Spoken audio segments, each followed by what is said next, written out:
Bismillahirrahmanirrahim. Assalamualaikum warahmatullahi wabarakatuh. Kita sambung pada bacaan kitab An-Nafaisul 'Alawiyah fil Masail As-Sufiyah pada persoalan yang ke-14. Wa sa'alahu aidan an qawlihi alaihi salatu wassalam Anillahi ta'ala man syaghalahu dhikri al-hadith. Baik, ditanya juga sabda Nabi SAW daripada Allah Subhanahu wa taala, iaitu hadis Nabi SAW daripada Allah Taala, iaitu hadis qudsi. Jadi Syekh ini dia bertanya tentang satu hadis qudsi yang mana Allah Subhanahu wa taala menyebut man syaghalahu dzikri. Hadis penuhnya, man syaghalahu dzikri an mas'alati a'taituhu afdala ma u'tiya as-sa'ilin. Baik. Maksudnya, siapa yang bersibuk-sibuk dengan mengingatiku, an mas'alati, daripada meminta ataupun berdoa, daripada meminta kepadaku, mana seorang tu dia sibuk dengan berzikir daripada sibuk berdoa. Allah kata a'taituhu afdala ma u'tiya as-sa'ilin. A'taituhu, akan aku berikannya, afdala ma u'tiya, benda yang lebih baik yang diberikan kepada orang yang meminta. Maknanya dengan berzikir Allah Ta'ala akan memberikan kebaikan lebih baik, yang lebih baik daripada kebaikan yang Allah Ta'ala berikan kepada orang yang meminta, maknanya orang berdoa.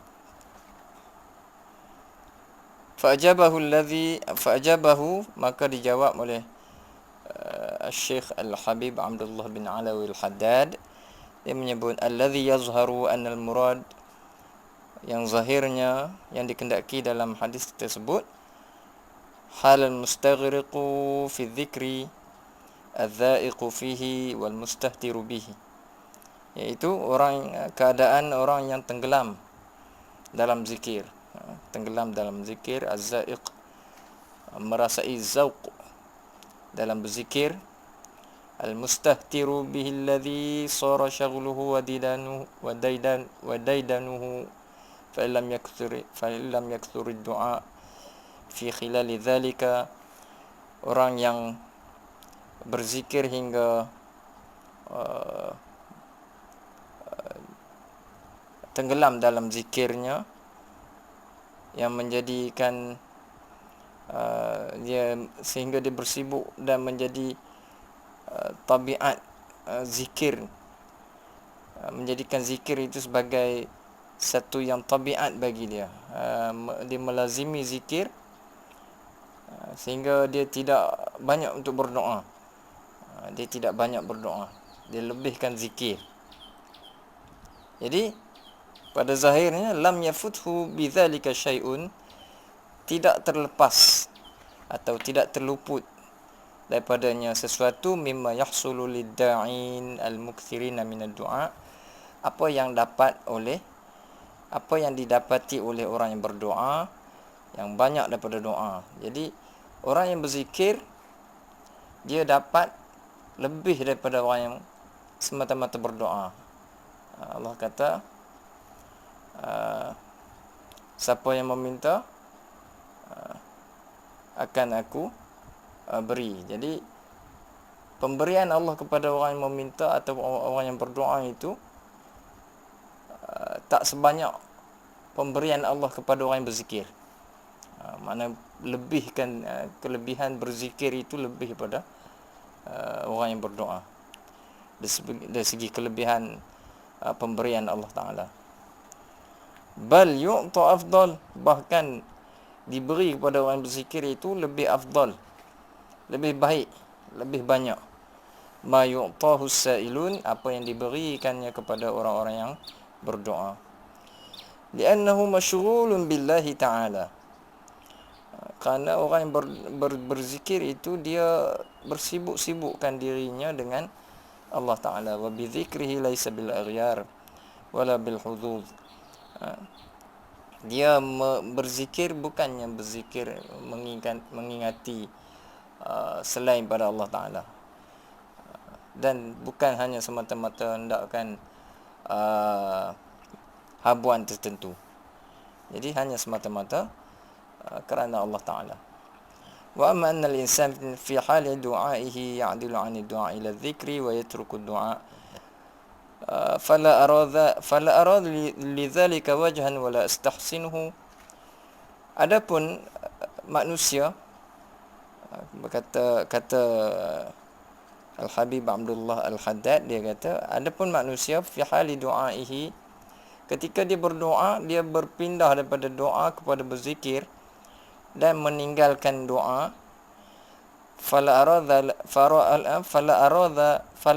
lidzalika, aku tidak melihat perkara tersebut, iaitu perkara meninggalkan doa. Ketika dia sedang berdoa, dia tinggalkan doa lalu dia berpindah untuk kepada zikir, maka aku melihat perkara demikian itu wajhan, fala ara lidzalika wajhan, maka aku tidak melihat perkara tersebut satu yang baik, ya. Wala astahsinuhu, dan aku tidak menganggap ianya bagus. Wala aqulu innahu al-murad min al-hadith, bahkan aku tidak mengatakan bukanlah perkara tersebut yang dikendaki daripada hadis. Maknanya bukan kita tengah berdoa kita tinggalkan doa, kita hanya berzikir, tidak juga. Tetapi kita dituntut perbanyakkan zikir. Bukannya kita tinggalkan doa, kita hanya semata-mata zikir. Sebab apa? Li'anna du'a minal azkar. Kerana Habib Abdullah Al-Haddad menyebut bahawa doa itu juga daripada zikir. Wa fihi minal iftiqar ila Allah Ta'ala, dan dalam doa itu juga adanya iftiqar. Iftiqar maknanya rasa perlunya hamba kepada Tuhan. Iftiqar makna kita fakir, merasa fakir di sisi Allah Ta'ala. Wal khusyu' lahu, dan ada dalam doa itu ada khusyuknya. Wat tadhallul, dan merasa hina diri, merasa rendah diri, merasa hina baina yadayhi, di sisi Allah Ta'ala. Ma laisa fi ghairihi minal ibadat, adanya tadhallul, merasa hina diri dalam doa itu di sisi Allah Ta'ala, tidak sebagaimana ibadah-ibadah lain. Ibadah lain kadang-kadang kita tak merasa tadhallul, merasa hina, tapi dalam doa kita meminta kepada Allah Ta'ala. Jadi di situ ada perasaan kehinaan seorang hamba itu. Walidzalika warada, dan demikian oleh sebab itu telah warid ataupun datang satu hadis yang menyebut ad-du'a mukhul ibadah. Doa itu mukhul ibadah, makna otak bagi ibadah. Jadi cukup sekadar itu. Sekian, wassalamualaikum warahmatullahi wabarakatuh.